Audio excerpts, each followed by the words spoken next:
Seigneur Dieu notre Père, merci pour le salut en Jésus-Christ. Seigneur Jésus, merci pour tout ce que tu as déployé jusqu'à donner ta vie pour notre rançon et ta puissance de résurrection. Seigneur, fais de nous des nouvelles créatures devant toi et avec toi. Merci pour le Saint-Esprit qui nous rappelle la parole, qui nous donne la force de vivre la parole et qui nous donne la victoire sur l'ennemi. Dirige-nous encore, Saint-Esprit, parce que tu es Dieu en nous. Au nom de Jésus, nous prions. Amen. Alors, nous allons essayer de voir rapidement comment allons-nous comprendre dans nos vies d'église ce qui est écrit dans Apocalypse 5, versets 9 et 10 que je relis au nom de Jésus. Et il chantait un cantique nouveau en disant: tu es digne de prendre le livre, d'en ouvrir les sceaux, car tu as été immolé, et tu as racheté pour Dieu, par ton sang, des hommes de toute tribu, de toute langue, de tout peuple, de toute nation, et tu as fait d'eux un royaume et des sacrificateurs pour notre Dieu, et ils régneront sur la terre. Amen. Il s'agit de souligner le ministère de Jésus-Christ, source de l'existence et de la vie de l'Église. Il y a Église parce que Jésus a été l'agneau de Dieu qui ôte le péché. L'Église vit en tant que rachetée de Jésus-Christ, et Pierre de souligner racheté des vaines manières de vivre héritées des ancêtres. Nous sommes tous dedans. Depuis Adam, nous avons désobéi à la loi de Dieu. Et nous héritons cet esprit de désobéissance, cet esprit de rébellion. Qui peut changer cette nature? Les jeunes ont essayé d'analyser, Romains 8, ce que la loi n'a pas pu faire, si la loi a été inefficace, parce que la loi s'adressait à la vieille nature. Ce que la loi n'a pas pu faire, Dieu a fait en donnant son Fils Jésus-Christ, qui a condamné dans sa propre chair, donc Dieu qui s'est fait homme, le péché et toutes les œuvres du péché à la croix. Pour que ceux qui suivent Jésus-Christ, même s'ils sont dans la chair se trouve commandée par l'Esprit Saint pour que ceux qui sont en Jésus-Christ vivent une nouveauté de vie et réglée par ce que Paul appelle la loi de la vie de l'Esprit. Avant, il y avait la loi du péché et de la mort, remplacée par la loi de vie et de l'Esprit. Alors, si on est dirigé par l'Esprit, on est enfant de Dieu. Si étant dans la chair, ça veut dire être vivant encore ici, et vivant selon l'ancienne nature de notre chair, nous mourrons. Parce que la nature humaine ne reconnaît pas l'autorité de Dieu, et même si elle le reconnaît, elle n'a pas la force de mettre en pratique la loi. D'où l'importance de la croix. J'aimerais vous souligner cela, chers frères et sœurs. Il y a 36 000 religions dans le monde. Et il y a même 36 000 manières de lire la Bible. Mais la lecture de la Bible, fondée sur la croix de Jésus-Christ, celle-là peut nous libérer des emprises de la vieille nature, de tout ce que nous avons hérité de nos pères, et faire de nous de nouvelles créatures. Cette nouvelle créature, fondée sur la foi en Jésus-Christ mort et ressuscité d'entre les morts, cette nouvelle nature a de la force, non pas par elle-même, mais par l'Esprit de Dieu qui vient prendre cette nouvelle nature et diriger. On se laisse diriger. On peut se tromper, on peut être piégé, mais on n'est jamais esclave. Voilà ce qu'il fallait souligner. quand nous nous exhortons les uns les autres, c'est parce que nous savons que nous pouvons être exhortés. Nous pouvons changer de vision selon les Saintes Écritures. Nous pouvons reconnaître notre tort et notre but en suivant Jésus-Christ n'est pas d'être quelqu'un de fort et fort en soi, mais capable d'entrer et de vivre dans le règne de Dieu, le règne éternel de Dieu, ce qu'on appelle la vie éternelle. Si nous oublions notre but, il se peut que les œuvres de la chair nous enchaînent encore. Nous revenons en Égypte sous l'esclavage, on se chamaille, on ne peut pas s'entendre, on ne peut pas tolérer, on ne peut pas exhorter, on se condamne et on nage dans les apports de la vieille nature. Le sang du Christ nous libère des vaines manières de vivre héritées des ancêtres. Et c'est en fonction de ce sacrifice du Christ, nous qui croyons, nous prêchons l'évangile, la bonne nouvelle du pardon. Et quand des esprits acceptent de se convertir en Christ, nous mettons dehors toutes les puissances qui s'y opposent. Nous chassons les esprits impurs, tant dans les personnes qu'à travers l'assemblée. Les esprits de séduction qui cherchent toujours à nous éloigner de la vraie doctrine. Je dis bien ce que Paul appelle la saine doctrine. L'Esprit Saint nous donne la force de revoir, est-ce que nous marchons selon la vérité? Est-ce toujours l'Esprit de Christ qui nous entraîne dans nos efforts? Parce que ceux qui aiment Dieu font des efforts pour suivre Dieu. Quelquefois dans nos efforts, ce n'est pas l'Esprit de Dieu qui nous conduit. C'est un autre esprit de diversion qui nous éloigne de Dieu et nous ne voyons pas la joie du ministère. Nous n'avons pas cette permanence de la paix que Dieu donne. Et Jésus-Christ insiste, si dans le monde j'ai été persécuté, vous qui êtes mes disciples, vous n'êtes pas plus grands que moi. S'ils m'ont persécuté, ils vous persécuteront aussi. Mais prenez courage, j'ai vaincu le monde, et la paix que je vous donne surpasse toute intelligence et toute connaissance. Et même dans les douleurs, parce qu'il y a la mort, vous pouvez vous consoler parce que l'esprit de résurrection gouverne vos pensées et gouverne les réactions de vos cœurs. On dit que le cœur a ses raisons que la raison ne connaît pas. Nous savons des choses qu'il faut éviter, des choses à faire, mais nous n'y arrivons pas parce que le cœur s'y oppose. Être en colère le matin jusqu'au soir, c'est déjà du péché. On le sait par l'intelligence, mais le cœur ne veut pas. Non. Non. Quand l'Esprit Saint parle, on dit, voilà, il est écrit, je ne dois pas garder la colère jusqu'au coucher du soleil. Je vais pardonner, je vais demander pardon. Et ça, c'est une puissance de l'Esprit Saint. Est-ce que vous savez le faire?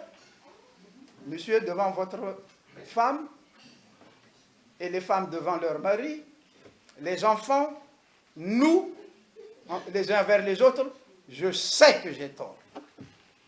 Je demande pardon. On n'attend pas que le soleil disparaisse. On réagit immédiatement. Cette réaction spontanée, non pas par la nature humaine, spontanée par l'œuvre de l'Esprit, cette réaction d'aller vers la croix. Voilà la bonne théologie. Pécheur, pécheur repentant, pécheur acceptant d'être exhorté par l'Esprit Saint, pécheur qui sait se redresser au nom de Jésus le ressuscité et être vraiment des rois sur la terre, des rois non pas pour détruire, pour semer des zizanies, pour exercer une tyrannie, mais des rois sacrificateurs. Tout cela est possible parce que voilà quelqu'un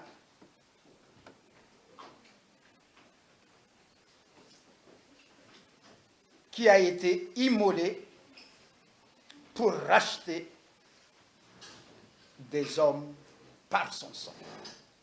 C'est ça Jésus-Christ.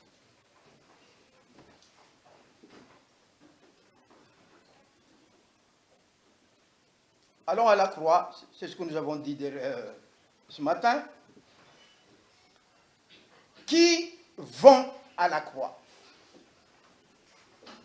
L'ordre du Christ ressuscité est d'aller faire de toutes les nations des disciples. Prêcher la bonne nouvelle à toute créature, à chaque personne. De maison en maison, de lieu public en lieu privé. Les apôtres ont fait. Et avant les apôtres, Jésus lui-même, dans les maisons, dans la synagogue, à bord de mer, partout où il est allé, il a prêché la bonne nouvelle du royaume. Donc, Jésus, lorsqu'arrivera la plénitude de racheter, il va y avoir des hommes et des femmes de toute tribu, de toute langue, de tout peuple, de toute nation. C'est là que nous allons retrouver notre unité humaine dans le Saint-Esprit. Tous les hommes sont égaux, on le déclare dans les droits de l'homme, mais les droits de l'homme ne s'appliquent pas d'une manière intelligente par les hommes non régénérés. Tout en sachant que nous sommes nés égaux et nous devons vivre en égalité de droits, en égalité de devoirs également. L'œuvre de Jésus-Christ fait de nous, blancs ou noirs, femmes, hommes, jeunes, anciens esclaves, anciens nobles. Nous devenons tous nobles dans l'Esprit Saint. Il ne fait pas l'égalité par le bas, il nous égalise vers le haut. Il fait de nous des rois. Pas d'esclaves. Nous sommes tous des rois. Mais comme nous avons vu dans le chapitre 4, que ces rois qui ont leur couronne, quand il s'agit de se mettre devant Dieu, ôtent leur couronne et se soumettent à la couronne de Dieu. Donc, le règne de Dieu, quand nous disons à Dieu seul la gloire, à Dieu seul la gloire, nous avons quand même notre gloire. Mais c'est une gloire que Dieu donne et qui se plie devant la gloire de Dieu. Nous avons de l'honneur venant de Dieu, mais de l'honneur qui se plie devant l'honneur du Seigneur. Et c'est ça le vrai culte. Mon individualisme ne se plie pas devant la croix. Mon intégrité passagère, qui me donne de l'orgueil, ce n'est pas ce que Dieu donne. Il me donne de l'autorité, mais de l'autorité qui se jette au pied de la croix. Ça veut dire que je suis berger, je suis bergère, je suis sauvé, je suis un homme de prière. Je suis une personne de prière. Qu'est-ce que c'est que prier? C'est vivre sa dépendance vis-à-vis de celui à qui vous adressez la prière. Les orgueilleux ne prient pas. Ceux qui se sentent forts, ils ne prient pas. Ils ne se confient qu'à leur nature, qu'à leur force. Comme disait quelqu'un dans son livre, Simtu Kafatsiamir Tena. Vous le savez, ça vous malgache. Qui ne compte que sur sa propre force. Non. J'ai de la force, j'ai ma couronne, mais cette couronne, je l'ai reçue de quelqu'un. Cet honneur, je l'ai reçu de quelqu'un et je me plie devant son autorité. Je me plie devant sa parole. C'est ça la dépendance. Une église qui ne prie pas s'écartera de la vérité. Voilà pourquoi je dis, quand vous réservez un moment de prière, et surtout l'église entière se réserve à un moment de prière, venez. Ne faites pas autre chose à côté. Venez. Parce que les saints, Dieu les met ensemble pour constituer un lieu de règne. Le royaume, c'est un lieu de règne, un lieu où Satan le règne de quelqu'un. Dieu règne à travers nous, unis ensemble. Et c'est en marchant ensemble, nous sommes victorieux.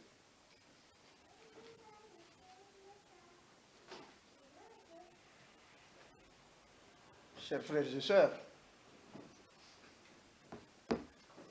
nous vivons dans un monde en désarroi, comme on venait de chanter. Un monde qui s'écarte de plus en plus des vérités fondées, des vérités jadis respectées, même dans l'Église. Des conceptions de la vie, conceptions de la sexualité, qui s'écartent de la Bible. Et c'est la sagesse humaine qui conduit. Nous avons à connaître celui de qui sont toutes choses, par qui sont maintenues toutes choses, et par qui toutes choses seront renouvelées. On dépend du Créateur. Ayons cet esprit de dépendance. Ce Créateur ne se laisse pas vaincre par le malin qui est entré à Éden, qui a essayé de faire sortir la race humaine du bonheur promis, du moins déjà accordé. Il est plus fort. Son amour est plus fort que sa colère. Il était en colère contre les gens qui ont désobéi, il a puni, mais il y a l'amour. Il y a l'amour. Je te fais perdurer ma grâce parce que je t'ai aimé d'un amour éternel. Nous connaissons ce verset de Jérémie 31. J'ai gardé ma grâce sur toi parce que je t'ai aimé et je t'aime encore d'un amour éternel.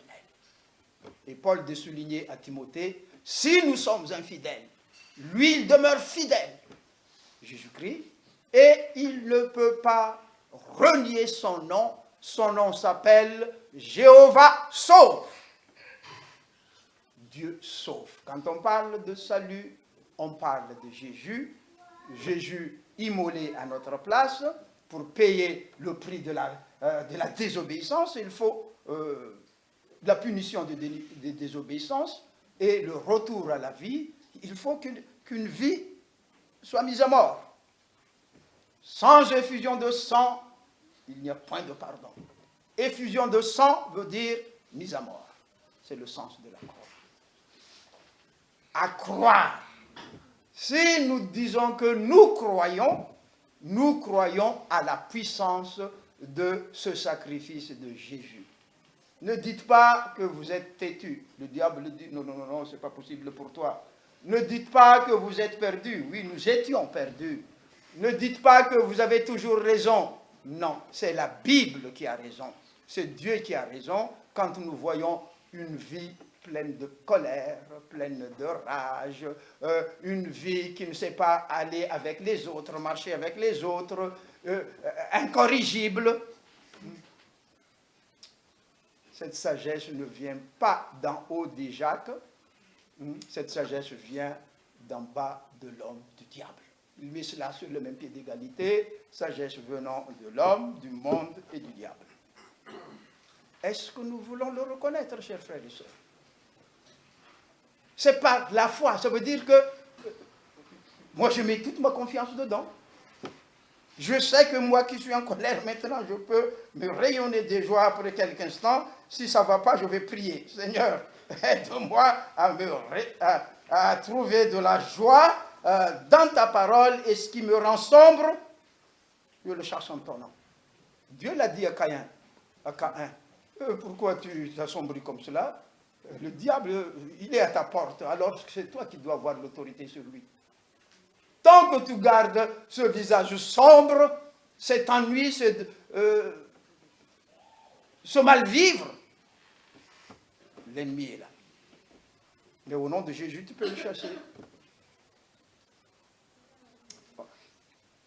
La théologie moderne veut rester sur la connaissance et non pas sur la saisie de cette puissance que Dieu nous donne, puissance nous permettant de vaincre ce que l'ennemi a fait et c'est ce qu'il est encore en train de faire. Nous étudierons cette année, je dis, l'Esprit du Seigneur est sur le rejeton de David, le Messie, quel type d'esprit, et quand cet esprit agira, les lions et les agneaux dorment ensemble. C'est la paix, la réconciliation.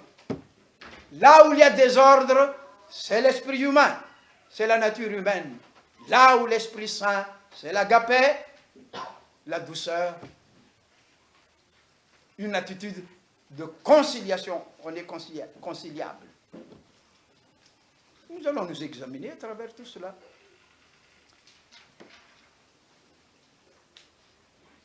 Depuis l'Ancien Testament, nous allons lire Exode 19.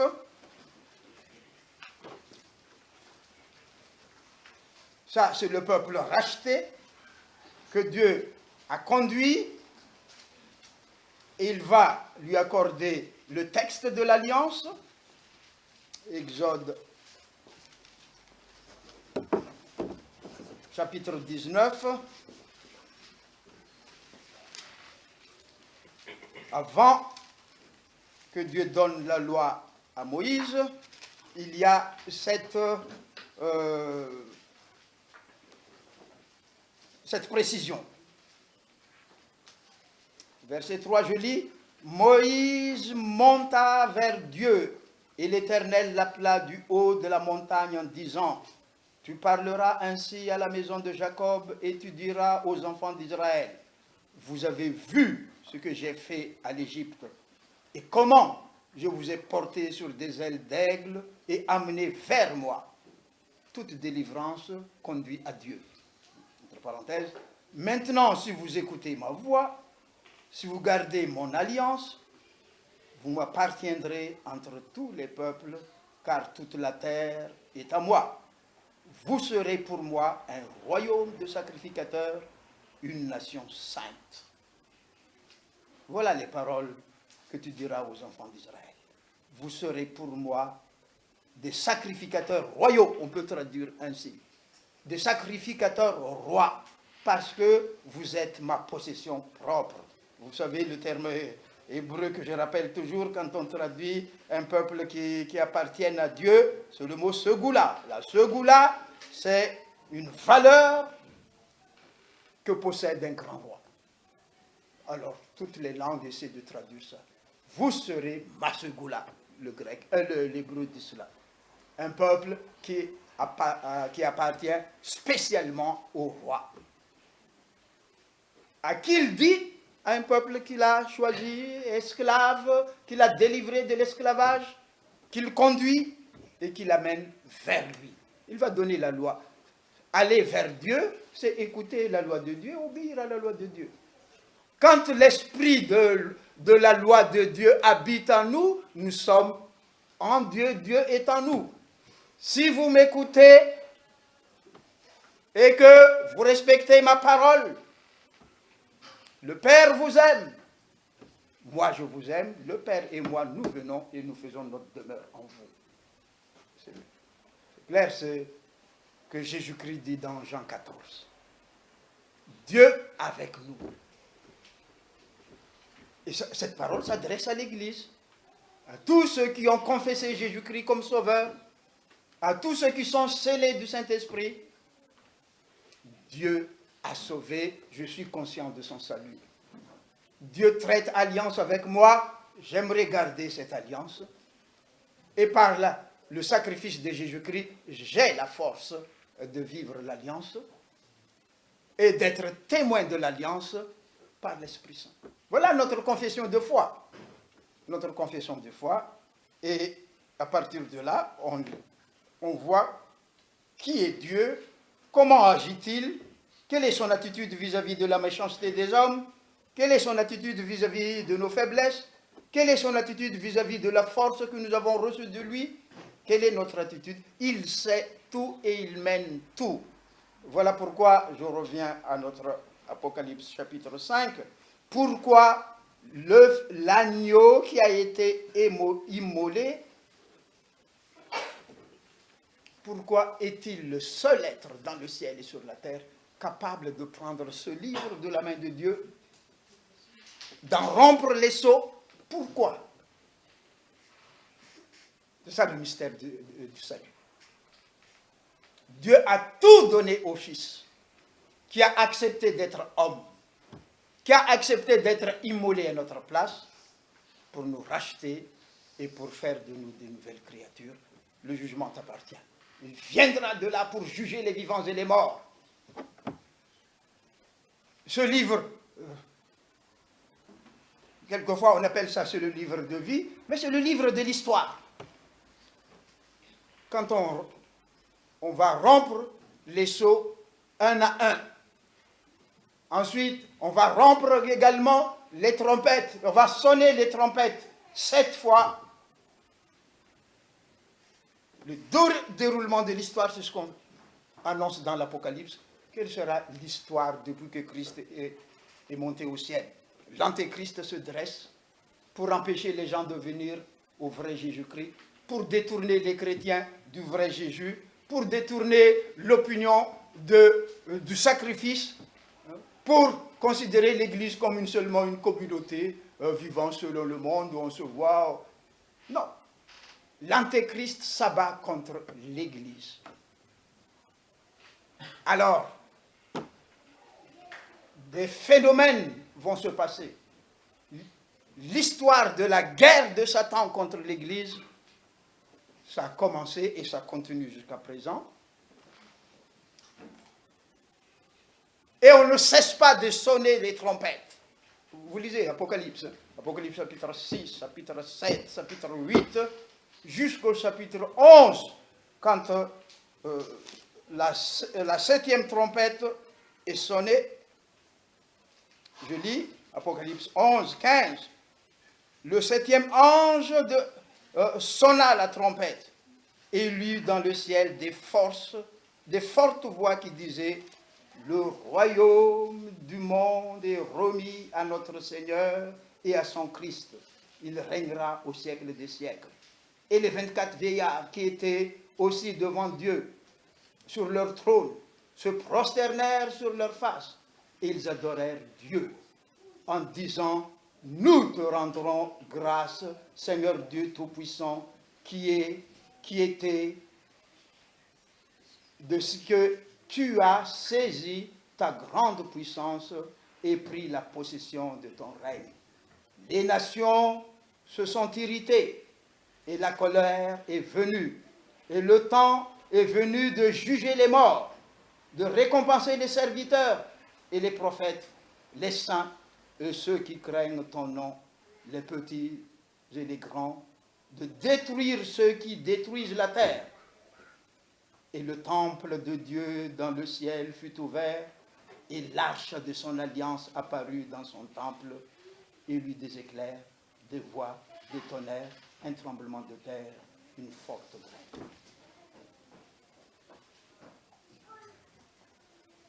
Le règne du Christ est là.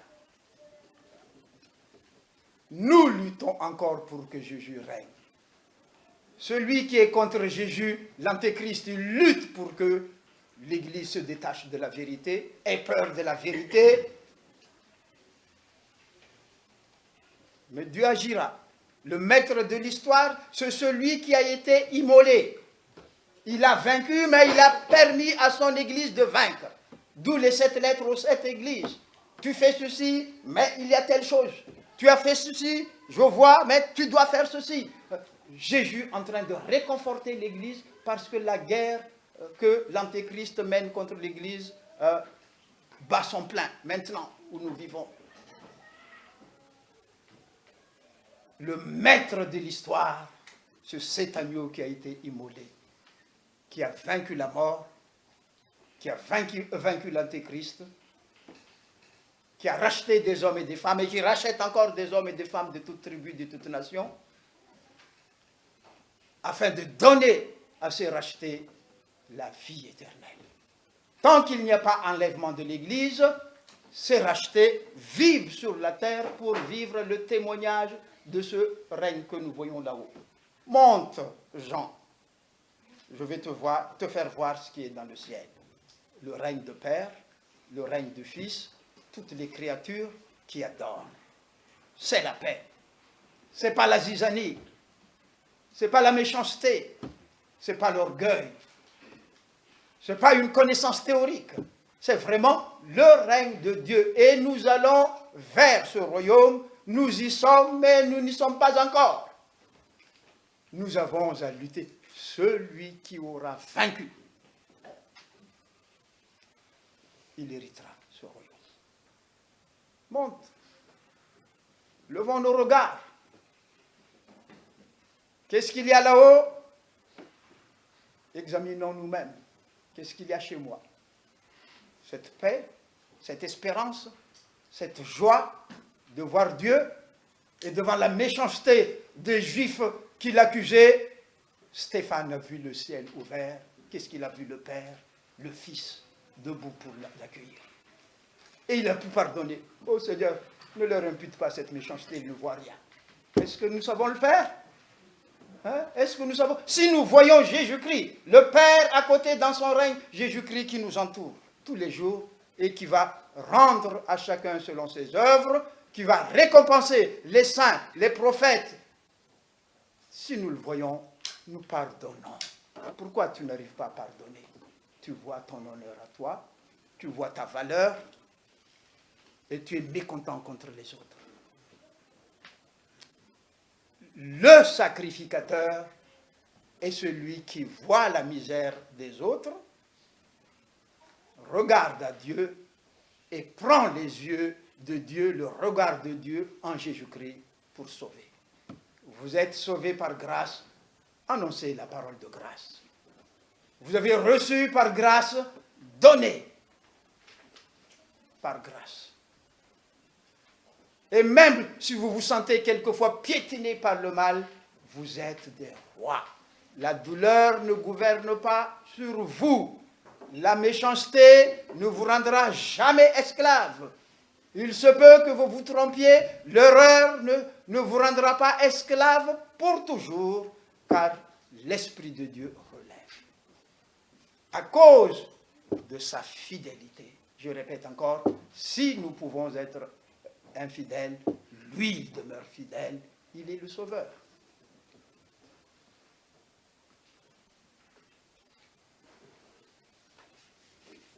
Je dis, Dieu a eu un grand plan pour le monde entier en m'appelant, en t'appelant, en nous mettant ensemble pour former ces sacrificateurs royaux. Il nous a mis ensemble pour cela. Nous avons à travailler ensemble. Non pas pour que nous régnions par nous-mêmes, mais pour que Dieu règne à travers nous, dans le monde. Pour donner du sel à la vie de ce monde. Pour donner de la signification profonde à la vie de ce monde. Pour savoir où ira le monde. Où iront les chrétiens. Il faut discerner cela. C'est ainsi que nous régnons. Voilà pourquoi j'insiste encore. Dieu règne à travers ceux que Jésus-Christ a rachetés. Car ceux que Jésus-Christ a rachetés sont scellés par l'Esprit de Jésus-Christ. L'Esprit de Jésus-Christ, c'est l'Esprit du souverain sacrificateur qui a donné sa vie pour le salut du monde. Est-ce que vous savez que la vie de notre Église, la vie de notre pays dépend de nous?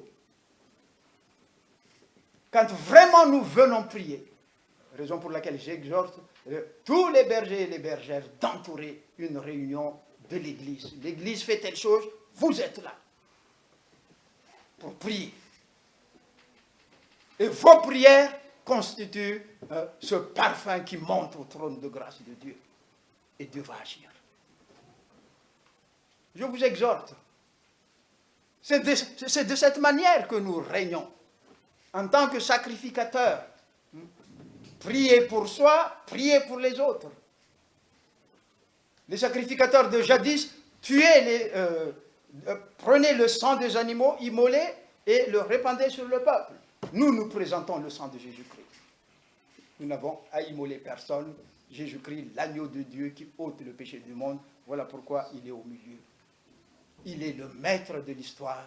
Tous les déroulements jusqu'à la nouvelle terre, nouveau ciel, après la disparition de cette vieille terre, c'est Jésus-Christ qui en est le maître. Raison pour laquelle on lui a donné le seul pouvoir de rompre les sceaux de ce livre. Donc l'histoire du monde nous appartient en Jésus-Christ. L'histoire de notre nation nous appartient en Jésus-Christ. Toujours cette devise qu'a prise la Ligue pour la lecture de la Bible, du moins la chaîne d'honnêteté. Si mon peuple sur qui est invoqué mon nom s'humilie, prie, cherche ma face, abandonne le mal qu'il fait, moi je pardonne, mais je guéris aussi son pays. Quand nous prions ici, est-ce que dans ce sens nous prions, ou bien un tel candidat est mon candidat, je vais prier pour lui, et si toi tu n'es pas pour lui, tu es mon ennemi? Voilà ce que font les gens. On va prier pour Madagascar, chacun a ses candidats. C'est pas bon ça. C'est pas ça le rôle de sacrificateur. Les sacrificateurs sont là pour prier pour Madagascar. Quand les chrétiens s'humilient et prient vraiment, c'est une bombe pour écarter les méchants. Dieu pardonne, il guérit. Nous prions pour que tous ceux qui se nomment chrétiens, rachetés de Jésus-Christ, se mettent ensemble pour prier. Les choses changent. Notre Église change. Nos jeunes n'ont pas envie d'aller ailleurs parce que nos jeunes ont besoin de vie, ont besoin d'éclat, ont besoin de pureté, ont besoin de justice. Ils sont jaloux de justice. Mais malheureusement, quelquefois, ils le cherchent par eux-mêmes et tapent à toutes portes alors que le ciel est ouvert. Ils nous invitent à monter, à voir comment se passe le règne de Dieu, comment vivent les gens qui adorent Dieu. Il n'y a pas d'orgueil. Mais tout le monde est roi, porte sa couronne sur sa tête. C'est ça la segoula de Dieu. La possession propre de Dieu à sa couronne de vie. Et Jacques de dire, il fallait quand même passer par des épreuves. Heureux celui qui a enduré l'épreuve, qui s'en sort victorieux, car la couronne de vie que Dieu a promise lui appartient. Nous passerons par des tentations, nous passerons par des crises, mais l'enfant de Dieu sait se redresser, accepte d'être corrigé, accepte d'être exhorté et prend le flambeau. Vous êtes comme le flambeau de Dieu, dit l'apôtre Pierre, dans ce monde de désobéissance. Vous êtes flambeau de Dieu, vous êtes sel de Dieu, vous êtes lumière de Dieu. Donc, nous régnons parce que nous avons saisi la signification de la croix pour nous-mêmes. Nous régnons parce que nous prêchons cette grâce de Dieu à tout le monde et l'Esprit de Dieu nous donne la victoire. Même devant les conflits les plus difficiles, les situations les plus difficiles, ce n'est pas vous qui allez parler de Jésus-Christ, mais c'est l'Esprit de Dieu qui parlera. Il y a même, dit Paul dans Romains 8, des prières que vous n'arrivez plus à prononcer. C'est l'Esprit Saint qui prie à votre place. L'importance de l'Esprit Saint qui nous reste attachés à Dieu, comptant non seulement sur de petites réussites passagères ici-bas, mais sur le règne de Dieu éternel. Alors celui qui perd sa vie à cause de moi et de l'évangile de Jésus-Christ, celui qui perd sa vie pour moi, il la trouvera. C'est ça la vie éternelle. On n'a pas peur d'être persécuté. Quand on est dans la vérité, si on est persécuté parce qu'on fait le mal, il faut se repentir. Quand vous vous sentez écarté, parce que vous faites le mal, vous n'avez qu'à vous repentir. L'Esprit Saint vous ramène dans le groupe. Voilà le message de Dieu que j'aimerais vous transmettre. La clé de ce monde, c'est l'Église.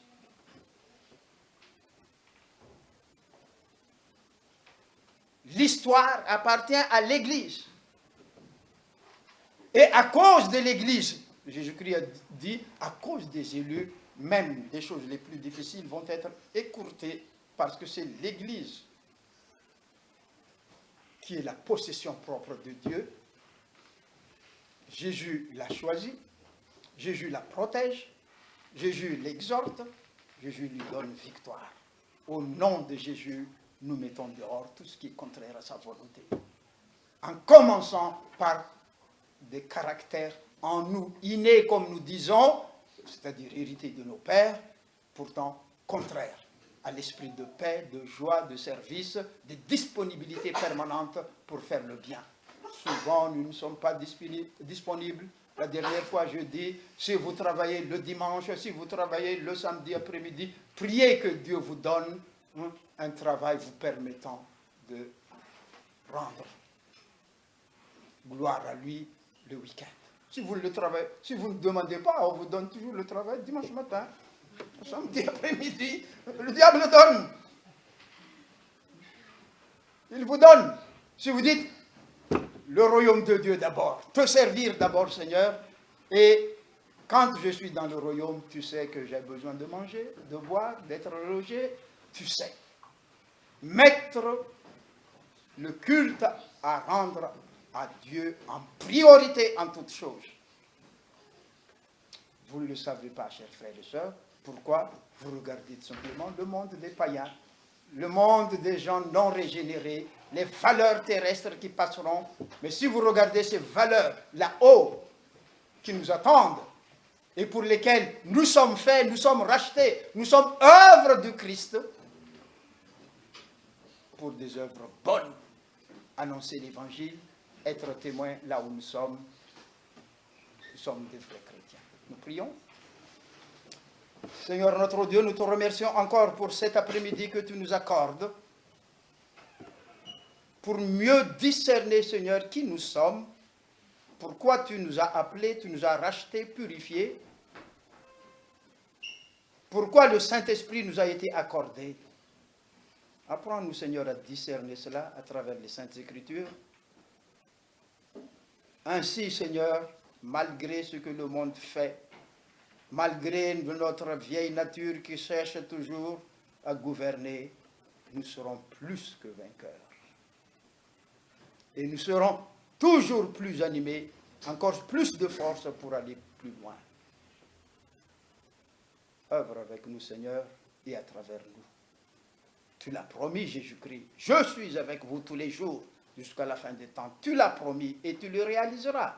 Encore faut-il que nous obéissions par l'esprit d'obéissance, dans l'esprit de sainteté que Dieu nous donne. Seigneur Jésus-Christ, nous sommes des combattants sur terre. Se peut que nous soyons blessés, se peut que nous soyons jetés par terre, mais nous nous relevons au nom du Christ ressuscité. Et par l'autorité de son nom, nous voulons mettre dehors tout ce que l'ennemi a semé. En ton nom saint Jésus-Christ, nous prions. Amen. Tel que je suis, sans rien à moi, sinon ton sang versé pour moi. Essayez de voir cela dans les ailes de la foi. Vous avez...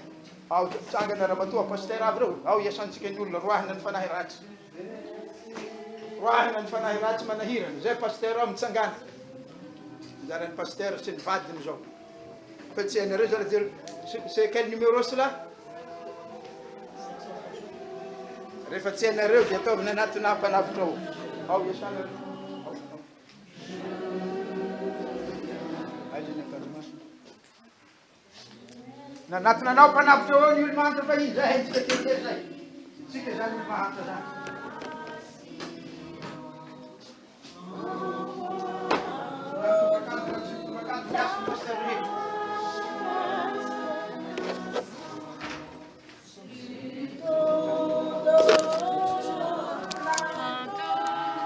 C'est bon, t'as dit ça?